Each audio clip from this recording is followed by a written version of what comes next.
Ini adalah Santai Blankenship, seorang gadis cantik berusia 25 tahun kehilangan nyawa ditikam oleh seorang pria yang sering ibadah ke gereja. Pada saat warga berkumpul di gereja untuk mendoakan korban, pelaku ada di sana ikut mendoakan. Siapakah pelakunya? Pada tanggal 15 Mei, di lokasi Texas, Amerika Serikat, kepolisian setempat menerima telepon dari warga bahwasanya ada seorang gadis bernama Santai Blankenship yang tidak kunjung pulang. Santai Blankenship berpamitan untuk jalan-jalan sore. Seperti biasanya, Santai Blankenship selalu jalan-jalan di sore hari. 911, di mana lokasi keadaan daruratmu? Kami sedang mencari Santai Blankenship. Baik, Kami menemukannya. tetap diam di sana, aku akan coba melacak lokasimu. Apa dia baik-baik saja? Apa dia butuh pertolongan medis? Apa dia masih hidup? Dia sudah mati. Ya Tuhan. Apa yang sebenarnya terjadi? Bagaimana polisi bisa menangkap pelaku dengan barang bukti yang sangat sulit? Ada 3 orang yang polisi curigai sebagai terduga pelaku. Yang pertama, John. Yang kedua, Colin. Yang ketiga, Bobby. Bagaimana polisi menemukan salah satu pelaku penikaman? Bersama buku forensik, mari kita bahas seberapa pintar polisi menangkap pelaku kejahatan.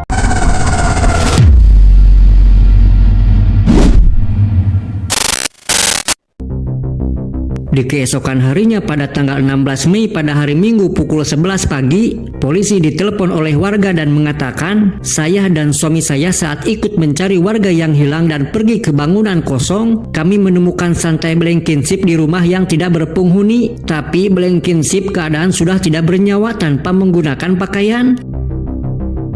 Tanpa basa-basi, Sheriff langsung berangkat ke TKP melihat apa yang dikatakan si penelepon. Saat berangkat ke TKP, polisi kaget karena bangunan kosong jaraknya hampir 25 mil dari perumahan. Ketika 2 sheriff itu tiba di lokasi, Sheriff melihat Charlie dan Jackie si penelepon di pinggir jalan yang sedang gelisah mondar-mandir. Everybody met at 3 at the church. Saat ditanya oleh Sheriff keseluruhan kronologi, mereka menjawab, semua warga mengumpul di gereja untuk diskusi mengelilingi wilayah terpencil mencari Santai Blankenship yang hilang. Dan ketika saya mencari ke area sungai, hilir dan ke gudang bekas ladang, kemudian ke rumah kosong, akhirnya menemukan Santai Blankenship tergeletak di gudang rumah kosong. Sheriff pun mencurigai mereka berdua dikarenakan sangat jauh bermil-mil dari lokasi gereja dan rumah Santai Blankenship. How long did I guess y'all called immediately when y'all found it? Singkat cerita, Sheriff pun menuju ke gudang dengan sangat hati-hati takut merusak TKP. Pada saat mau masuk ke gerbang, Sheriff melihat ada bekas ban mobil masih baru, diperkirakan tadi malam bekasnya. Karena takut merusak TKP, Sheriff pun menunggu deputi detektif. Beberapa menit kemudian datanglah pasukan para ahli peneliti untuk menemukan jejak pelaku. Di sekitar TKP yang didapatkan petunjuk, salah satunya menemukan gelang karet yang seperti baru saja dibuang dan jejak pejalan kaki yang masih baru, kemudian pisau berkarat dan jejak mobil. Pada saat berjalan mendekati korban, deputi kaget melihat dari kejauhan korban sepertinya tidak menggunakan pakaian. Semakin dekat, deputi pun melihat banyak cairan merah dan ada pita warna pink. Dan disinilah gudang bawah tanah itu. Di dalamnya ada Santai Blankenship yang sudah tewas dipukuli sampai hancur bahkan tidak bisa dikenali. Di dekatnya ada juga pisau rumput yang patah dan penuh dengan cairan merah. Apa yang sebenarnya terjadi? Dari lokasi terpencil jauh dari perumahan, jasad yang hancur, tidak menggunakan busana, serta pisau rumput dengan banyak cairan merah, membuat polisi bertanya-tanya manusia macam apa yang bisa melakukan sekeji ini.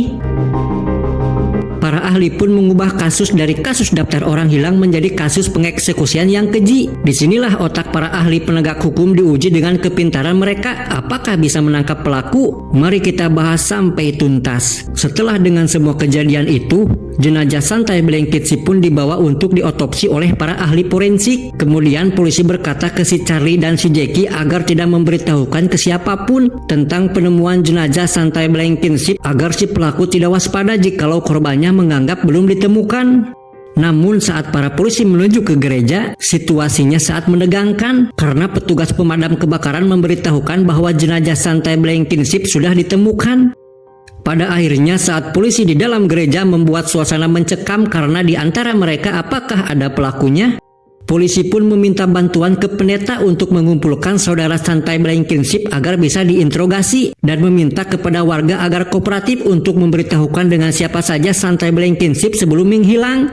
Pendeta pun mengatakan bahwa pacarnya bernama John Adam sangat dekat bahkan sering bertemu. Akhirnya dimulailah penyelidikan. Diawali dengan pacarnya Santai Blankenship. Pada saat diinterogasi, polisi berkata sejak kapan berpacaran. John pun menjawab 3 tahun lamanya. Dan bagaimana hubungan Anda, John? Hubungan saya putus nyambung karena Santai Blankenship seperti punya masalah mental. Sering berteriak membuat saya dan dia menjadi sering bertengkar. Walaupun si John mengetahui bahwa Santai ditemukan tewas, tetapi John tidak menanyakan satu pertanyaan pun tentang bagaimana dia bisa tewas. Membuat detektif bertanya-tanya apakah dia sudah mengetahui kronologinya. Pada tahap ini detektif menanyakan siapa saja yang dapat melakukan tindakan seperti ini menurut kamu, John. John pun langsung mengarahkan ke seseorang bernama Colin Smith. Colin Smith sering membawa Santai Blankenship untuk mengajak nongkrong, mabuk, jalan-jalan keliling dan sempat berantem dengan John karena masalah asmara cinta. Setelah wawancara berakhir, deputi pun bingung harus menilai si John sebagai apa. Meskipun dia kooperatif, polisi akan tetap mengawasi dia secara diam-diam. Di keesokan harinya, para detektif diberikan kabar yang sangat penting dari tim forensik bahwasanya penyebab kematian Santai Blankenship diakibatkan benturan benda tumpul di kepala dan di leher. Lukanya sesuai dengan barang bukti pisau rumput yang patah, dan kedua lengan sikutnya banyak luka goresan dan ada tanah di dalam kulit lengan, membuktikan bahwa Santai Blankenship dipegang kedua kakinya dan diseret oleh pelaku lalu dibawa ke gudang. Namun para detektif sangat kaget ketika ahli forensik mengatakan bahwasanya Santai Blankenship telah dinodai, bahkan dinodai pada saat dia sedang sekarat. Dan ahli forensik pun mendapatkan DNA si pelaku dari tubuh korban, sehingga kini tugas detektif untuk mendapatkan para DNA dari orang-orang yang dikenal Santai Blankenship untuk mencocokkan dengan DNA yang ada di tubuh korban. Pada pukul 10 pagi, para polisi meminta sampel DNA ke seluruh orang yang dikenal Santai Blankenship, dan di sekeliling lingkungan perumahan dimintai sampel DNA untuk mencocokkan DNA tersebut. Ketika bapak tua ini mau dimintai sampel, detektif mengatakan apa saja yang kamu lihat dari Santai Blankenship, Pak? Dan kamu cuma melihatnya dan melambai kepadanya. Kamu nggak berhenti dan ngobrol dengannya atau semacamnya. Aku pernah berhenti dan bicara dengannya dulu sih. Dia gadis kecil yang baik. Kamu tahu ada anak laki-laki yang ingin bersamanya atau... Dan John bilang dia pacarnya. Dibilang Colin adalah pacarnya. Kita nggak pernah tahu tentang hal itu, kan? Setelah meminta sampel DNA dari puluhan warga dan menanyakan tentang Santai Blankenship saat hidupnya, bagaimana yang kalian tahu? Dari semua warga mengatakan tidak ada yang tahu rutinitas dia, keseharian dia, bagaimana kehidupan dia. Bahkan tidak terpikirkan siapa yang dapat melakukan kejahatan kepada dia. Pada akhirnya detektif pun kebingungan bagaimana mendapatkan sang pelaku. Satu-satunya harapan adalah sampel DNA yang ada di korban untuk disamakan dengan DNA para warga di sana. Detektif pun menyerahkan sampel DNA ke ahli forensik untuk mencocokkan DNA warga dengan DNA pelaku. Sambil menunggu DNA-nya selesai dari para ahli forensik, detektif pun pergi ke orang tuanya Santai Blankenship untuk menanyakan siapa saja yang paling mengenal Santai Blankenship. Orang tuanya mengatakan bahwasanya gadis yang bernama Catherine adalah sahabat terdekatnya. Detektif langsung bergegas menuju tempat tinggal Catherine untuk menanyakan kehidupan dia sebelum meninggal. Pada saat di rumah Catherine, detektif mengatakan, tolong minta bantu jelaskan apa saja tentang Santai Blankenship sebelum dia menghilang. Catherine mengatakan bahwa Santai Blankenship dan Colin Smith berpacaran, yang membuat saya kaget karena Catherine masih berpacaran dengan John Adam. Tapi kata Santai akan mengatakan putus kepada John karena Colin Smith menyuruhnya untuk putus hubungan sama John. Pada saat itu ada orang yang menatap kepada saya dan kepada Santai dengan tatapan menyeramkan dan memarkirkan mobilnya dekat kita. Mobil warna merah. Entah siapa orang itu karena saya baru melihatnya. Detektif pun penasaran dengan salah satu pria yang Catherine katakan. Siapakah dia? Dari manakah dia? Untungnya Catherine sempat memfoto mobil itu sehingga detektif menelusuri pemilik mobil itu dan ditemukanlah orang tersebut bernama Bobby Sosa. Jadi detektif pun menargetkan ketiga orang itu, siapa tahu salah satunya pelakunya di antara orang itu. Pada akhirnya tim detektif pun membagi tugas berbagai masing-masing ke tempat orang tersebut untuk segera diwawancarai. Singkat cerita, tim pertama pun pergi ke tempat tinggal Bobby Sosa. Pada saat sampai di rumah Bobby, detektif pun mencium bau yang aneh di tempat trailer yang ada di sana. Ketika Bobby muncul, detektif tanpa basa-basi langsung mengatakan, saya melihat mobil merah itu sebelum Santai ditemukan tewas, dan saya ingin melihat ke dalam trailer itu, apakah boleh? Bobby pun menjawab, saya hanya melihat orang tersebut karena sangat cantik. Oke, silahkan masuk ke dalam trailer itu dan periksalah. I don't know. We got plenty of those, man. Quarters. Oh yeah. Over here real quick. Your storage unit. Shit right here. Is that cool? Setelah memeriksa trailer itu, detektif tidak menemukan apapun. Yeah, I gotta use that little thing there because I'm out of gas. No, I'm trying to get everything You're good, man. Lanjut ke tim kedua yang berangkat ke tempat Colin Smith. Ketika sampai ke tempat Colin, detektif pun kaget melihat perilaku Colin yang tidak bisa diajak bicara dan mengatakan saya tidak mau ikut campur. Pada akhirnya detektif pun menargetkan Colin sebagai puncak daftar terduga pelaku dan meminta untuk ikut ke kantor polisi. Detektif mengatakan bahwa kamu pernah berhubungan dan tidur dengan santai di belakang John, pacarnya. Banyak orang mengatakan itu. Colin tidak mengakui bahwa dia pernah tidur dengannya, tapi dia mengaku bahwa dia hanya dekat dengannya akhir-akhir ini. Dan santai sering menceritakan bahwa John sering berperilaku kasar kepadanya, bahkan pernah memukulinya. Detektif pun bertanya, apakah pekerjaan kamu, Colin? Colin menjawab sebagai pemotong rumput. Akhirnya detektif menemukan titik terang dengan barang bukti dan pekerjaan dia yang cocok, tetapi detektif belum bisa menangkap karena tidak ada bukti. Yang membuat detektif bingung adalah Colin menceritakan keburukan John yang sering kasar dan John menceritakan bahwa Colin biang masalah selalu mengajaknya santai Blankenship mabuk. Pada akhirnya detektif masih kebingungan siapa di antara 3 orang itu pelakunya. Keesokan harinya para detektif menyerahkan jenazah santai ke keluarganya dan di waktu pukul 11 pagi warga berkumpul di gereja sekitar 100 orang untuk mendoakan jenazah tersebut dan di antara mereka ada sang pelaku yang ikut mendoakan. Setelah selesai berdoa, warga pun pada pulang dan jenazah santai Blankenship diberangkatkan ke pemakaman untuk dikuburkan secara layak. Meskipun dengan sekuat tenaga polisi mencari pelaku ternyata masih belum terungkap. Setelah pemakaman selesai, para detektif masih berusaha menginterogasi ketiga orang tersebut, menghubunginya supaya berangkat ke markas polisi. Pada jam 4 sore yang pertama datang adalah Bobby dan John. Detektif langsung menyita HP dari kedua orang itu untuk mencari barang bukti. Ketika kedua orang diinterogasi oleh 2 detektif, mereka harus memberitahukan keterangan yang jelas dan akurat. Pada saat ditanya oleh detektif kepada John, kenapa kamu menghapus semua pesan kepada santai Blankenship?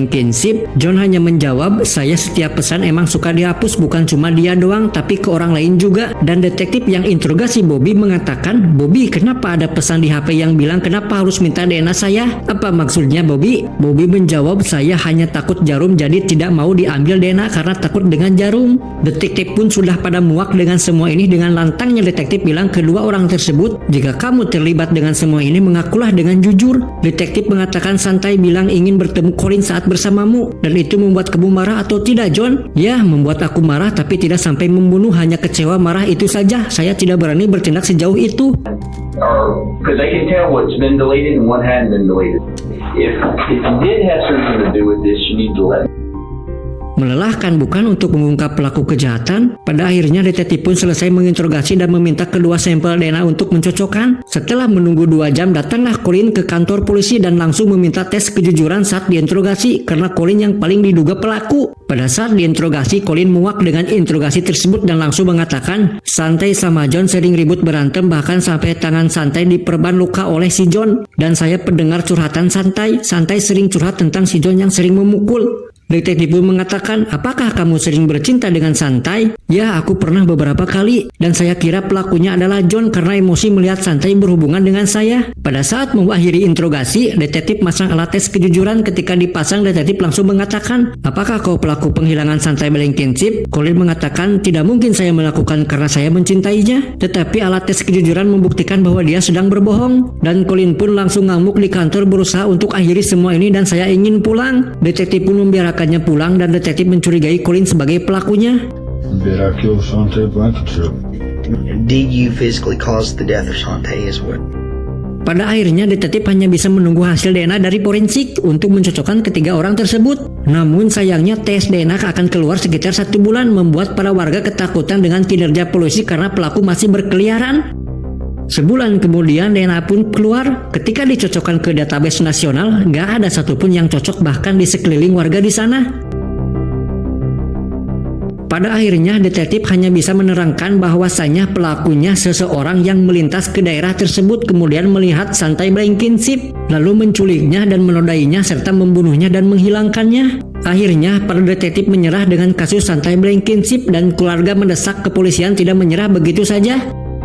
Sampai hampir 2 tahun lamanya akhirnya ditemukanlah sang pelaku. Siapakah pelakunya? Dan inilah orangnya. Pada Oktober 2017, detektif Charlie Gopper yang menangani kasus santai Blankenship tidak sengaja menonton acara TV yang menayangkan teknologi baru bernama Snapshot. Teknologi tentang mencocokkan DNA hanya dengan setetes DNA bisa memunculkan wajah pelaku sebesar 95%. Di keesokan harinya, detektif langsung memberitahu detektif utama dan mengatakan biaya untuk mencocokkan DNA itu 70 juta rupiah. Pada akhirnya berkorbanlah uang detektif untuk membayar aplikasi Snapshot untuk membuktikan siapa pelakunya. Pada saat dites di Snapshot dan mencocokkan dengan ketiga terduga pelaku tersebut, pada saat wajah hampir terbentuk, satu persatu dihapus karena tidak cocok dengan wajahnya. Pada saat sudah terbentuk, detektif pun sampai kaget bahwasannya pelaku yang selama ini dicari tidak disangka-sangka ternyata ini adalah Ellen Gretek, direktur dari perusahaan Parabon Nanolab, salah satunya menciptakan Snapshot yang akurat dalam kecocokan DNA, sehingga banyak para detektif memakai Snapshot, cuman sayangnya harganya mahal puluhan juta rupiah untuk sekali menggunakan.